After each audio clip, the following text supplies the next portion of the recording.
हमारे चैनल में आपको बता दें कि स्क्रीन पे चल रहा जो व्यक्ति हैं गरीब अस्पताल के डॉक्टर अशरफ अली, जो कि काफ़ी मशहूर। और इनके बारे में बता दूं कि हर फ्राइडे को निःशुल्क चिकित्सा शिविर लगाते हैं, जिसमें तमाम क्षेत्र के लोग आते हैं और मुफ्त उनका इलाज एवं दवाइयाँ भी मुहैया कराई जाती है। इनसे हम चर्चा करेंगे और विशेष चर्चा ये रहेगी कि जिस प्रकार से अभी माहौल जो चल रहा है मेडिकल क्षेत्र में, उसके बारे में हम चर्चा करेंगे। और एक महामारी फैली हुई आई फ्लू को लेकर, उसके बारे में हम जानने की कोशिश करेंगे। हालांकि जो शिशु रोग स्पेशलिस्ट है, उसके बारे में चर्चा करेंगे। स्वागत है आपका सर हमारे चैनल में। क्या कुछ कहेंगे गरीब हॉस्पिटल के माध्यम से? आपके चैनल के माध्यम से जितने हमारे श्रोतागण लोग हैं, सभी लोगों को बहुत बहुत धन्यवाद, अभिनंदन, स्वागत। और आपको भी बहुत बहुत अभिनंदन और स्वागत है। आपके चैनल के माध्यम से मैं यही कहूँगा कि हम लोग सामाजिक व्यक्ति हैं, समाज में जीते हैं और समाज की अच्छाई के लिए सारा काम करते हैं। हम समाज को एक रूपता के नज़र से देखते हैं और समाज एक रूप से विकास करे, आगे बढ़े, इसी पर हम सोच रखते हैं और इसी पर कार्य करते हैं। गरीब हॉस्पिटल नाम रखने का मेन उद्देश्य क्या है? देखिए, गरीब हॉस्पिटल नाम रखने का मेन उद्देश्य ये है कि हम तो काम करते ही हैं। हमारे यहाँ गरीब अमीर सब लोगों का काम होता है और हमारे नज़रों में दो ही जाति के लोग हैं, एक गरीब जाति के लोग और दूसरे अमीर जाति के लोग। तो गरीब हॉस्पिटल का नाम रखने का मकसद और उद्देश्य ये है कि मेरे पास जो भी मरीज आता है, तो अमीर लोग भी आते हैं, गरीब लोग भी आते हैं, और जो है मेरे करीब रहने वाले लोग जो कि मेरे क्लोज में हैं, उसमें ज़्यादातर लोग अमीर ही हैं। तो हमारे पास जो भी मरीज़ बन के आते हैं जो अमीर हैं, मेरे क्लोज हैं, पैसे वाले हैं, सुख समृद्धि से हैं, वो लोग तो हमें अपनी एक बिहेव, विचार, पहचान से पैसा छुड़ा लेते हैं। लेकिन जो गरीब होता है ना, वो गरीब सिर्फ पैसे से गरीब नहीं होता है, वो ज़ुबान से गरीब होता है, अपनी एक्टिविटी से गरीब होता है, अपने सोच से गरीब होता है। और ये उसकी गरीबी हमसे दो पैसा छुड़ाने का नाम नहीं लेती है। वो हम उससे कहें कि आपका हिसाब 500 रुपया है तो 500 का 500 दे देता है। हम कहें कि आपका 2000 रुपया है तो 2000 का 2000 देता है। जबकि अच्छे पैसे वाले लोग जो हमारे करीबी के हैं, वो आते हैं, बोले कि आपका 2000 रुपया हिसाब है, तो कितना सर? हम लोग तो एक है, हमसे 1000 रुपया ले लीजिए, 500 का लीजिएगा, चलिए 100-200 रुपया दे दीजिए, आपसी मामला है। तो जो गरीब होता है ना, तो गरीब इस जुबान को नहीं खोल सकता, इसलिए उस गरीब के लिए ये जगह बनाया गया और यहाँ हर चीज़ में गरीबों के हिसाब से छूट और फ्री किया गया। हम उससे उतना ही पैसा लेना चाहते हैं जितना में कि हम उस गरीब की तरह खा लें, पी लें और जी लें। जिस तरह से गरीब खा लेता है, पी लेता है, जी लेता है। और बेशक आज की मेरी ज़िंदगी उसी तरह की है। हम जो भी पैसा कमाते हैं उसमें से अगर अधिक है तो गरीबों में ही तकसीम कर देते हैं, कुछ सेवा में डाल देते हैं। जो रहता है उससे गरीब के समान आज रहा, खाया, पिया, जिया, कल के लिए फिर ऊपर वाला है, उसी के नाम पर जीते हैं हम लोग। तो ऐसा तो नहीं ना सर, कई ऐसे जगह पे गरीब नाम तो लिखा दिया जाता है, उसके बाद क्या होता है कि पुर्जे पे दवाइयाँ ज़्यादा लिख दी जाती है कि इधर से नहीं। देखिए, वो बिल्कुल सही बात है। कुछ ये सब चीज़ जो होता है ना, तो कुछ लोग ऐसे होते हैं कि जैसे हम बाहर के हैं, फला जगह गए, प्रैक्टिस किए, तो कुछ दिन मेरा यहाँ चला और यहाँ से हम चला करके चल दिए। इस तरह के सोच वाले लोग इस तरह का काम करते हैं कि हम कहीं गए, उल्टी सीधी काम करेंगे, पैसा कमाए, चल दिए। लेकिन मेरे पास तो वैसी बात नहीं है। हम बढ़हरिया के नहीं थे, बढ़हरिया में आए एक अजनबी की तरह, डॉक्टर के नाम और पहचान से यहाँ डॉक्टर ही शुरू किए।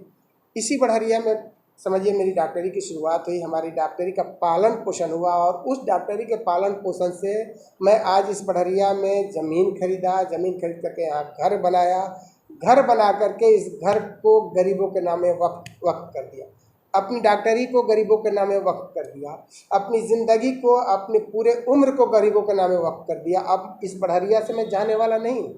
मुझे इस बात का खौफ और ख्याल हमेशा रहता है कि मैं जिस दिन मरूंगा उस दिन हमारे जनाजे में कंधा लगाने वाले लोग बढ़हरिया के होंगे। तो मुझे इस बात का डर रहता है कि शायद कंधा लगाए और मेरे जनाजे के पीछे से चले तो कहीं ये उसके मन में वसवसा ना आए कि साले मर गए तो ठीक भाई, बड़ा पैसा लुटत रहा हूँ। ये बात का ख्याल हमको हमेशा रहता है। वो अफसोस जाहिर करे कि हाँ मैं मर गया, हम उसके बीच से चले गए, हम कुछ थे उसके लिए। इस तरह की अफसोस जाहिर होनी चाहिए हमारे समाज में। और इस तरह का सोच बना करके मैं सब जगह जीता हूँ, चाहे वो डॉक्टरी हो या राजनीति हो या मेरी नौकरी हो। मेरे नौकरी में भी किसी ने हमको कभी कोई दाग नहीं लगाया। हम नौकरी को भी अपना फर्ज, कर्तव्य और कर्म समझ करके किए, सरकारी नौकरी समझ करके नहीं किए। गरीब हॉस्पिटल में किस किस तरह के मरीजों को देखा जाता है? देखिए, गरीब हॉस्पिटल की बात छोड़िए, हम हमारी पर्सनल बात कीजिए तो हम एक MBBS डॉक्टर हैं। MBBS का मतलब होता है कुछ ना आ सब कुछ। MBBS का मतलब हम अपने मन से बताते हैं क्वैक। ये एक गांव और देहात है। यहाँ जब लोगों को बीमारी होती है तो उसे डॉक्टर की ज़रूरत पड़ती है, न कि किसी स्पेशलिस्ट की ज़रूरत पड़ती है। और वो फ़ौरन मेरे यहाँ आता है, चाहे वो किसी भी तरह का मर्ज हो, चाहे वो ब्रेन से संबंधित हो या कार्डियक सिस्टम से संबंधित हो या रेस्पिरेटरी सिस्टम से संबंधित हो या एब्डोमेन से संबंधित हो, बच्चा हो, बूढ़ा हो, जवान हो, सियान हो, एक्सीडेंट हो, किसी भी तरह का मर्ज आता है, हम उसका प्राइमरी जो ट्रीटमेंट होता है, प्राथमिक उपचार जो होता है, हम उसके प्राथमिक उपचार को देते हैं और मुझे बहुत खुशी मिलती है। मरीज यहाँ से ठीक होकर और खुश होकर जाता है। जो सुविधाएं आप यहाँ पे इस क्षेत्र में देते हैं, इसके अलावा अगर सिवान के लोग अगर इस वीडियो को देखते हैं या और भी जगह के लोग, तो सिवान के भी लोग अगर चाहेंगे आपको वहाँ पे देखना, तो क्या अगला कदम ऐसा हो सकता है वहाँ पे कोई ब्रांच वगैरह डालेंगे? सिवान के लोग तो हम आपको बता दें, जब हम आए थे 2008 में यहाँ पे, तो 2008, 2009, 2010, 11, 12 तक बहुत कोशिश किए लोग हमको सिवान ले जाने के लिए, लेकिन हम एक जरा भी नहीं सोचे कि हम सिवान में जाएं और प्रैक्टिस करें। इसके पीछे कारण ये था कि हम पैसा नहीं कमाना चाहते थे, एक अच्छे और बड़े डॉक्टर नहीं बनना चाहते थे। हम गाँव में लोगों के बीच में जीना और रहना चाहते थे और लोगों के बीच में रह कर के लोगों का इलाज करना चाहते थे। मैं आज आपको बहुत ही कॉन्फिडेंस से कहना चाहता हूँ कि हमारी जो इज्जत है गांव में, वो एक डॉक्टर के हैसियत से नहीं है। हमारी जो इज्जत है उनके पड़ोसी, उनका भाई, उनका पटीदार, इस हैसियत से हमारी इज्जत और पहचान है। मैं किसी के घर जाता हूँ तो डॉक्टर के हैसियत से नहीं जाता, वो हमको लगता है कि हम उनके परिवार के हैं और वो मेरे परिवार का है। ये चीज़ हमको सिवान प्रैक्टिस करने में नहीं मिलता और हमारी सोच बिल्कुल परफेक्ट थी और वो सोच आज मैं पूरा कर चुका हूँ और उसमें मैं कामयाबी भी हासिल कर चुका हूँ। कार्य कर रहे हैं लगभग कई वर्षों से। लेकिन अगर इसका दूसरा पहल अगर देखा जाए, दूसरा पहलू की तरफ अगर नज़र डाला जाए, तो सिवान की अगर बात करें तो बरहड़िया क्षेत्र में और भी बहुत सारे हॉस्पिटल है, एक से एक हॉस्पिटल है नामी गिरामी, लेकिन उसमें जो फीस वगैरह की अगर फीस स्ट्रक्चर की अगर बात करें तो जिस प्रकार से जो महंगा मेडिसिन है या फीस स्ट्रक्चर है, इसको लेकर क्या कि वहाँ पे जिस प्रकार से गरीबों के प्रति जो व्यवहार किया जाता है, थोड़ा सा इससे प्रकाश। देखिए, आपको मैं एक बात बताता हूँ, अगर आप रामायण की बात करेंगे जी, तो रामायण में भी जो राजा दशरथ के 4 पुत्र थे, उन 4 पुत्रों में और जो कैकेयी थी, उनकी जो रानियाँ थी, तो उस पूरी कहानी में आप देखेंगे तो वहाँ कुछ ना कुछ निगेटिव एस्पेक्ट था। वो निगेटिव एस्पेक्ट ये था कि श्री रामचंद्र को, भगवान रामचंद्र को वनवास भेजा जा रहा था। तो उस समय पल भर के लिए बहुत दुख की बात थी कि भगवान रामचंद्र को वनवास भेजा जा रहा है, कितनी बड़ी बात थी। वो निगेटिव एस्पेक्ट था। तो उसी परिवार में, एक ही परिवार में ऐसा भी देखने को मिला कि कुछ व्यक्ति भगवान रामचंद्र को वनवास भेजता है और वहीं के लोग भगवान रामचंद्र को अपने साथ रखना चाहते हैं, अंततः उन्हें वनवास जाना पड़ा। तो आप क्या समझते हैं, एक परिवार में जब इस तरह की बातें हो सकती हैं, तो इतनी बड़ी दुनिया में और इतनी बड़ी समाज में इस तरह की बातें हो सकती हैं, कहीं अच्छा कहीं बुरा, कोई व्यक्ति अच्छे हैं कोई व्यक्ति बुरे हैं। हम इस बात को स्वीकार करते हैं कि हमारे मेडिकल सिस्टम में बहुत सी बुराइयां हैं, बहुत सी कुरीतियाँ आ गई हैं, लेकिन कुछ लोगों के द्वारा, आप इसमें अगर ढूंढेंगे तो कुछ लोगों के द्वारा, सभी लोगों के द्वारा नहीं। मैक्सिमम जो है अपने कर्मों को और कर्तव्यों को भली भांति समझ करके और दिल हृदय से पूरा करते हैं, लेकिन कुछ लोग हैं जो इसी में गलत करते हैं। रास्ते एक ही होते हैं, रास्ता तो हमारा मेडिकल सिस्टम है, रास्ते एक ही होते हैं।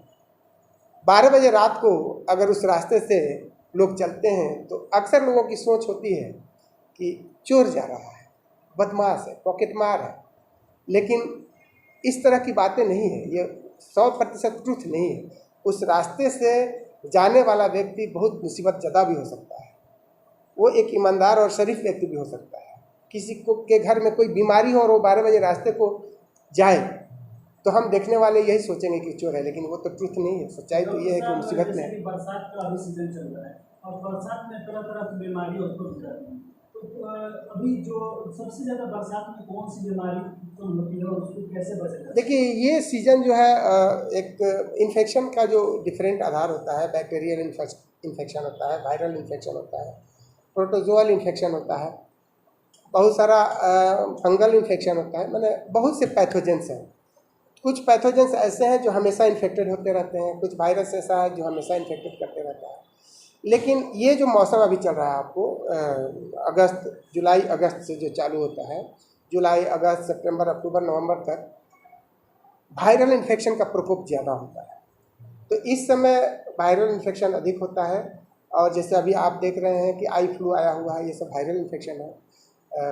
आपको कोराइजा होता है, खांसी होती है, सर्दी होती है, ये वायरल इन्फेक्शन से होता है। तो ये जो समय अभी चल रहा है ना, ये वायरल इन्फेक्शन से होता है। हमें इससे abrupt changes of hot and cold, sudden गर्मी और ठंडी के बदलाव से बचना चाहिए, और हमको इम्यून सिस्टम वाला चीज़ लेते रहना चाहिए, जिससे हमारा इम्यून सिस्टम मजबूत हो, जिससे कि हम वायरल इन्फेक्शन से बच सकते हैं, और कोई बहुत बड़ी बात नहीं होती है। तो घरेलू इसका मतलब जैसे होता है कि दवा के अलावा कौन सी जगह फल होता है, फ्रूट होता है, या सब्जी क्या क्या खाएं कि अभी फायदा हो सके? देखिए, अभी जो भी फ्रूट हो, विटामिन ए वाला अधिक फ्रूट लें, विटामिन सी वाला फ्रूट लें, जिसमें विटामिन ए मिले, विटामिन सी मिले।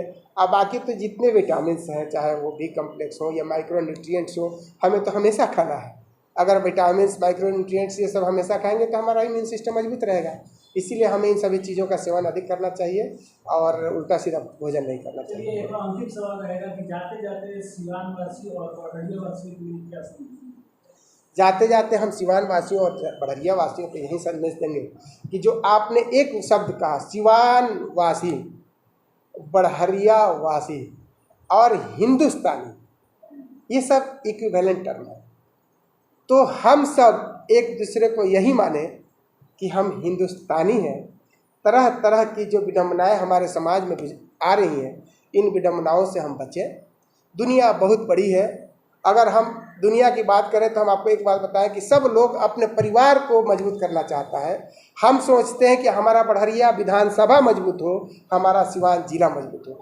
अर्थात हम जहां हो वहां पर अपने समाज को खूबसूरत, मजबूत, अच्छा और एकताई की तरफ ले जाएं, एक दूसरे से मोहब्बत बना करके ज़िंदगी गुजारें, जिससे कोई हमारे बीच में विडंबना नहीं आए और हम उन्नति की तरफ जाएँ।